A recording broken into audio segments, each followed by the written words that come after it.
जय हिंद दोस्तों। तो हम लोग आज संविधान में भाग 4 देखेंगे, जो राज्य के नीति निर्देशक तत्व हैं, जिसे हम directive principle of state policy, जिसे डीपीएसपी कहते हैं। और ये भाग 4 जो है अनुच्छेद 36 से 51 है। भाग 4 में 36 से 51 अनुच्छेद तक है, 36 से 51 तक। और यह जो लिया गया है आयरलैंड से लिया गया है, और आयरलैंड स्पेन से। तो यह तो देखिए, यहाँ पर केटी शाह ने कहे थे कि यह एक ऐसा चेक है जो राज्य के मर्जी पर निर्भर करता है।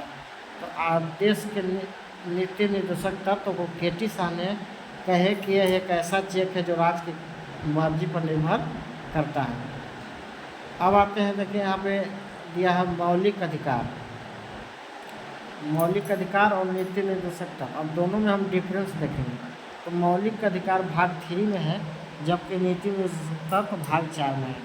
मौलिक अधिकार 12 से 35 अनुच्छेद के बीच में है, और नीति निर्देशक तत्व में 36 से 51 अनुच्छेद है। अब है मौलिक अधिकार अमेरिका संविधान से लिया गया है, और नीति निर्देशक तत्व आयरलैंड के संविधान से लिया गया है। मौलिक अधिकार वाद योग्य हैं, बोलने योग्य हैं, न्याय उचित है, न्यायालय द्वारा परिवर्तन भी इसमें हो सकता है।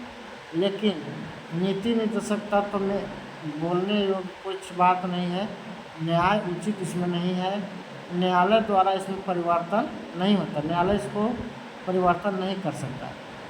मौलिक अधिकार राज्य के लिए नकारात्मक है, राज्य के लिए नकारात्मक प्रभाव है, जबकि डीपीएसपी राज्य के लिए सकारात्मक है।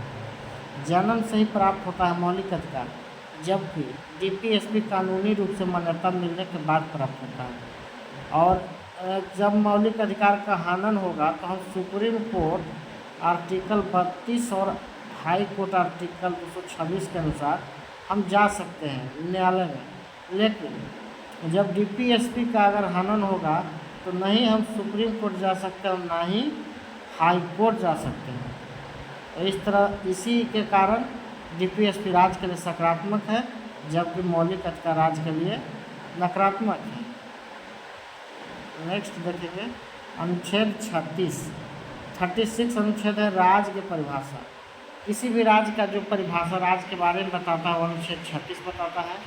और अनुच्छेद जो 37 है वो डीपीएसपी न्यायालय द्वारा संरक्षण प्राप्त नहीं है। अनुच्छेद 37 का अनुच्छेद 38 लोक कल्याण बहुत इम्पोर्टेंट क्वेश्चन है, और लोक कल्याण के लिए अनुच्छेद 38 है।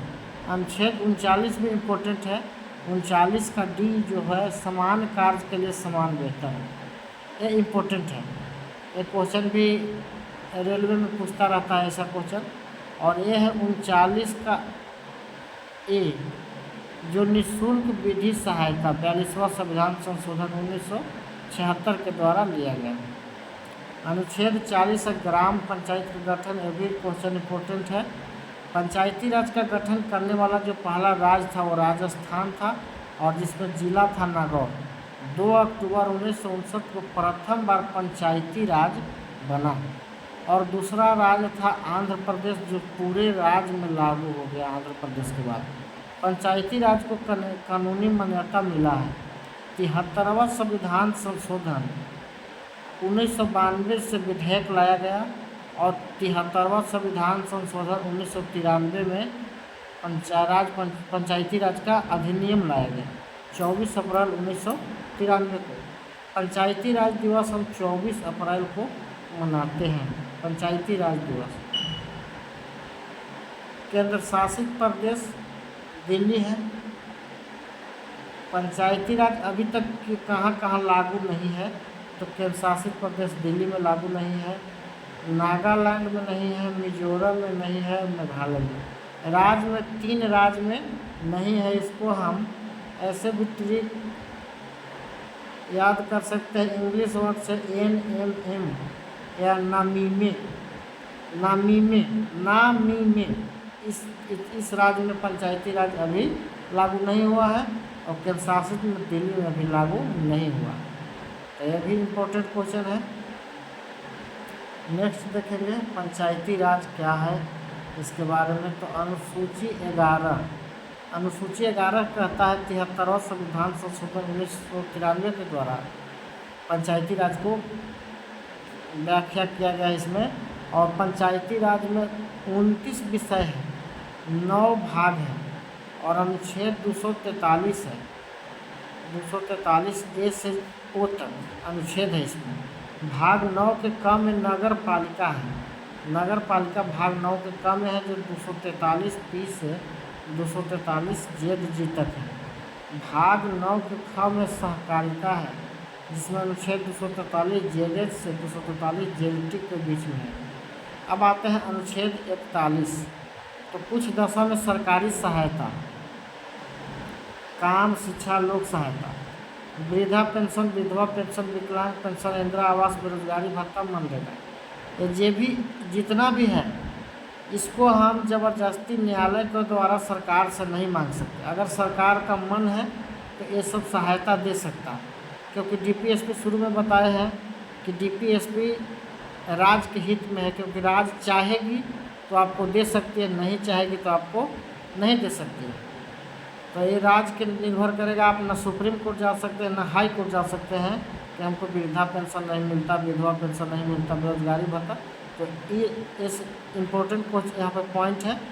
अब अनुच्छेद 41, पहले नाम नरेगा था, मनरेगा का पहला नाम नरेगा था। नरेगा का full form national rural employment guarantee act था और अब हो गया 2009 में मनरेगा एक्ट 2005 के अधिनियम के द्वारा 2006 में लागू हुआ था और 100 दिन का काम की गारंटी था, मतलब इसमें मजदूरों को 100 दिन काम मिलता था। अब आते हैं अनुच्छेद 42, मनोचित दशा, न्याय उचित दशा, प्रसूति सहायता, मातृत्व लाभ, 6 महीना अवकाश, 2 बच्चा तक। ये सब सरकारी जॉब जो होती है उनके लिए है कि अगर कोई महिला प्रेगनेंसी में है तो उसको 6 महीना का अवकाश मिल सकता है 2 बच्चा तक। ये कौन कहता है? अनुच्छेद 32, अनुच्छेद 42 कहता है। यानी अगर देखा जाए क्वेश्चन में पूछेगा कि कौन सा अनुच्छेद महिला के लिए है, तो अनुच्छेद 42 महिलाओं के लिए है। अनुच्छेद 43 क्या कहता है? निर्वाह योग्य मजदूरी, यानी मजदूरी कराने के बाद उसको पैसा इतना दिया जाए जिससे उसका जीवन चल सके। आर्टिकल 43 के ख जो है वो सहकारिता समिति है इसमें। अब अनुच्छेद 44, तो 4 देखिए यहाँ पे समान है, तो समान सिविल संहिता, 4 दोनों सेम है, तो इससे भी याद रखेंगे कि 44 में समान सिविल संहिता है। तो सभी धर्म के लोगों के लिए शादी, तलाक, गोद लेना, संपत्ति बंटवारा कानून एक समान होगा। संपत्ति का बंटवारा सभी का एक समान जैसा होगा। समान सिविल संहिता लागू करने वाला पहला राज्य गोवा है। एक और क्वेश्चन यहाँ पे हम ऐड कर सकते हैं कि समान नागरिक सेवा लाने वाला लागू होने वाला पहला राज्य उत्तराखंड है। पहला राज्य उत्तराखंड। समान सिविल संहिता लागू करने वाला गोवा और समान नागरिक संहिता लागू करने वाला पहला राज्य उत्तराखंड। ये भी इम्पोर्टेंट है, न्यू क्वेश्चन है। अनुच्छेद 45, 6 वर्ष से कम आयु के बच्चों को स्वास्थ्य तथा शिक्षा प्रदान करेगी। अनुच्छेद 45। अब आते हैं अनुच्छेद 46, SC, ST, OBC तीनों कास्ट को जो आते हैं उसको शैक्षणिक आर्थिक सहायता। अब अनुच्छेद 47 में पोषाहार स्तर, नशीली पदार्थ पर रोक, शराब पर प्रतिबंध। अनुच्छेद 47 के द्वारा ही बिहार में शराब के प्रतिबंध है। तो किस अनुच्छेद के अनुसार है? तो अनुच्छेद 47। ये भी इम्पोर्टेंट क्वेश्चन है। अब आते हैं नेक्स्ट 48। तो अनुच्छेद 48 कहता है कृषि एवं पशुपालन, दुधारू अगर पशु है, जो दूध देने वाला पशु है, उसको हत्या नहीं करना है तथा पर्यावरण को हमको बचाना है। पर्यावरण देखिए 48A में है पर्यावरण, 48 में कृषि से, और जब कृषि हम रखेंगे तो उसके बाद हमको वन्य जीव को भी ज़रूरत है। तो 48 के A में वन एवं वन्य जीव की रक्षा करना सरकार का कर्तव्य है। अब आते हैं अनुच्छेद 49। अनुच्छेद 49 में राष्ट्रीय स्मारक की रक्षा करना सरकार का कर्तव्य है। 49 अनुच्छेद 50 कार्यपालिका एवं न्यायपालिका को अलग करना। अनुच्छेद 51 अंतर्राष्ट्रीय संधि एवं शांति को बढ़ावा देना। तो इस तरह से अनुच्छेद 51 अंतर्राष्ट्रीय संधि एवं शक्ति को बढ़ावा देना। अब आगे देखते हैं मूल कर्तव्य या मौलिक कर्तव्य, जो भाग 4 के ए में है और ये अनुच्छेद 51 के ए है। यह लिया गया है मूल कर्तव्य रूस से। अगर इसको ठीक है मूल कर्तव्य कहाँ से, तो अगर मूल कर्तव्य किसी को नहीं देंगे तो वो रूस जाएगा। इसका मतलब है कि मूल कर्तव्य या मौलिक कर्तव्य रूस से लिया गया। मूल संविधान मौलिक कर्तव्य 0 है। 10 मौलिक कर्तव्य जोड़ा गया 42वां संविधान संशोधन 1976 के द्वारा, जिस समय पीएम इंदिरा गांधी थी। 42वां संविधान संशोधन को मिनी कॉन्स्टिट्यूशन कहा गया। 10 मौलिक कर्तव्य सरदार स्वर्ण समिति की सिफारिश पे जोड़ा गया।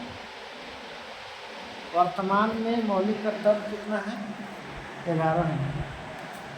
वर्तमान में मौलिक कर्तव्य 11 है। 11वां मौलिक कर्तव्य है शिक्षा का कर्तव्य, अभिभावक का कर्तव्य। 86वां संविधान संशोधन 2002 द्वारा जोड़ा गया मौलिक कर्तव्य। शिक्षा के अधिकार को मौलिक अधिकार अनुच्छेद 21 के ए में दिया गया। मौलिक कर्तव्य को प्रभावी बनाने के लिए समिति GS वर्मा समिति 1999 में दिया गया था। अब देखिए मौलिक कर्तव्य 11 क्या क्या है। पहला मौलिक कर्तव्य है संविधान का आदर करना, राष्ट्रीय ध्वज को आदर करना, राष्ट्रगान का आदर करना। दूसरा है राष्ट्रीय आंदोलन को प्रेरित करने वाले को हृदय में संजो कर रखें। जैसे जो आंदोलन में जो देश में भगत सिंह, महात्मा गांधी, इन सबको हृदय में रखना है। तीसरा है देश के प्रतिष्ठा, एकता और अखंडता को बनाए रखना है। चौथा है देश का रक्षा करना। पांचवा है भ्रातृत्व भावना विकसित करें। छठा है गौरवशाली संस्कृति का पालन करें। सातवां है प्राकृतिक पर्यावरण का रक्षा करें। और आठवां वैज्ञानिक दृष्टिकोण को बढ़ावा एवं ज्ञानार्जन करें। और अनुच्छेद अब देखिए 9वां है सार्वजनिक सरकारी संपत्ति को रक्षा करना है। इन्हें कि सरकारी संपत्ति को तोड़ फोड़ करना है। 10वां है सामूहिक रूप से आगे बढ़ना है। व्यक्तिगत रूप से आगे नहीं बढ़ना है, सामूहिक रूप से आगे बढ़ना है। और 11वां है 6 से 14 वर्ष के बच्चों को उनके अभिभावक प्राथमिक शिक्षा की प्राप्ति में मदद करेंगे। क्वेश्चन पूछ देगा कि 11वां मौलिक कर्तव्य क्या है, तो 6 से 14 वर्ष के बच्चों को शिक्षा के लिए। 9वां मौलिक कर्तव्य क्या है? सार्वजनिक सरकारी दर्शन। इस तरह से भाग 4 तक आज हम लोग देखेंगे। आगे हम लोग भाग 5 देखेंगे।